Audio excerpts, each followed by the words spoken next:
Hello everyone. So today we are going to be thinking about how we can look after animals in winter time.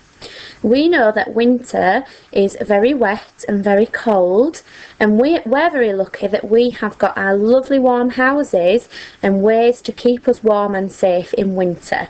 But some animals have to have a little bit of help from us, and there are lots of things that we can do to look after animals in our local area or in our back gardens at home.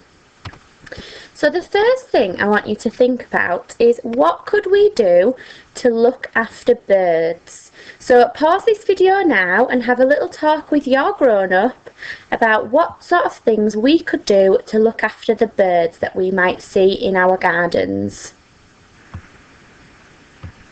Are you all back? Lovely. So let's have a little think about some of the things you came up with then. So we could have one of these in our garden, and this is called a bird feeder. You can buy these bird feeders from lots of different shops, and you can fill them with bird seed and hang them somewhere in your garden on a hook or on a branch, and you might see some little birds coming to have some of the bird seed. That's a good way of making sure that the birds still have access to food in the winter. If you didn't want to buy a bird feeder, you could make your own bird feeder like this picture. You would need a small yoghurt pot, some lard and some bird seed. So what you do is mix the bird seed up with the lard. You might want to microwave the lard to make it nice and soft. Mix the bird seed in with the lard, scoop it into a yoghurt pot and put a piece of string in the middle and let it set somewhere cold like the fridge, and then the next day you can pull it out of the yoghurt pot and just hang it outside. That's a really good thing that you could do with your grown-up at home. Grown-ups, on the PDF of suggested activities I have put a link to a Twinkl activity all about making bird feeders, and it tells you the exact equipment and ingredients you'll need. But it's really simple, just melting some lard, mixing some bird seed and pop it in a yoghurt pot to set overnight. Okay, we could also provide bowls of water in our gardens so that we know the birds can have a drink. You could put it somewhere sheltered where the birds can come quietly at night time and have a little drink, or you could put it somewhere up high on your fence. And you could have a go at making a little bird's nest and pop it somewhere quiet in your garden. If you didn't want to make a whole bird's nest, then you could put some things outside for the birds to collect themselves.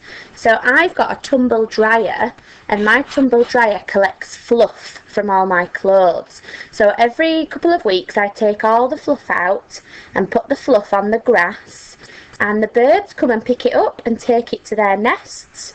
So you could do something really simple like that, just put some straw or some fluff or some cotton wool outside in your garden, and the birds could come and take it to make their nest. Well done everyone for thinking about how to look after birds. The next animal I want you to think about is mini beasts. How could we look after mini beasts in the winter?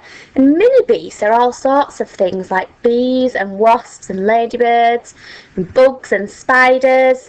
So have a talk with your grown-up, see if you can name some mini beasts, and then have a little talk about what we might do to look after our mini beasts. So just pause the video now. There's some fantastic ideas there, so let's have a little think together. What could we do to look after mini beasts? I have found a picture of this mini beast hotel, and some of you might remember that we have got some of these hotels in our wildlife garden at school. So this could be something really simple. You can collect some stones and twigs and bricks and leaves, and you can make your own little mini beast house to put in your garden. You could make it like this one, or you could look on the internet and copy some other ideas. You could make a small one or a really big one, and all you've got to remember is that they need lots of twigs and leaves and bricks, and the mini beasts like to be in dark, wet places. So you could put your mini beast hotel under a tree, or buried under some flowers near the soil. So have a little look on the internet at other mini beast hotels, and you could have a go at making one to put in your garden. Here we've got some sugar water. We've talked a little bit about this at school before when some of you were asking some questions about bees. Bees and wasps need sugar to have energy to fly, so sometimes you might find a bee or a wasp in your garden and it might be injured, or it might have been flying for such a long time that it's absolutely worn out. So we at school have brought out little cups of sugar water, so that you could always make sure that you've got a little bowl or a little spoon with some sugar water on in your garden, and then if any bees or wasps do get stuck in your garden, you've got that sugar water there to help them. And these two pictures here are lots of trees and soil, because mini beasts like slugs and worms like to be in places where it's muddy and damp for shelter, and then they can find their prey to eat for their dinner. So just make sure your garden has got lots of leaves and bushes and soil in, and then you will find that there are lots of mini beasts in your garden if you have got a garden with lots of soil and leaves. So the last animal I want you to think about is a hedgehog. Now, what could we do to look after hedgehogs? Hedgehogs mainly come out in the night time, so if you're ever awake when it's dark, you might see some hedgehogs. But have a little think with your grown-up about what we could do to look after the hedgehog. So just pause this now. Okay, welcome back. Let's have a look at some of the things we could do to look after hedgehogs. Okay, so hedgehogs need lots of water. So you could put a bowl of water somewhere nice and quiet in your garden, maybe under a bush or in some nice long grass.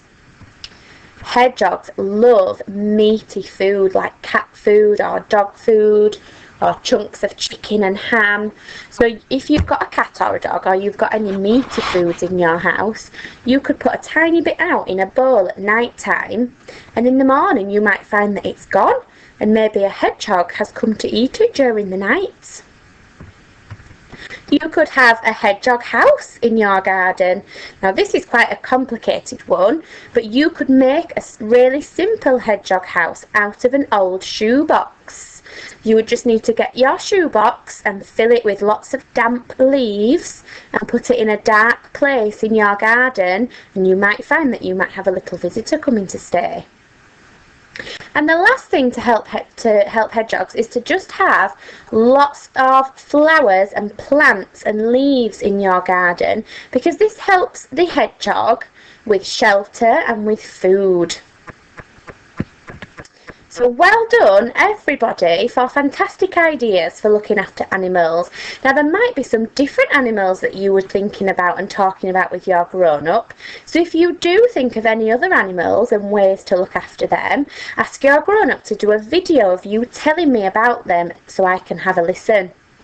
I have provided a PDF document that's got some links to some websites and some videos so that you can find out more about how to care for animals in the winter. I look forward to hearing the sort of things you've been talking about, and I will see you soon. Bye!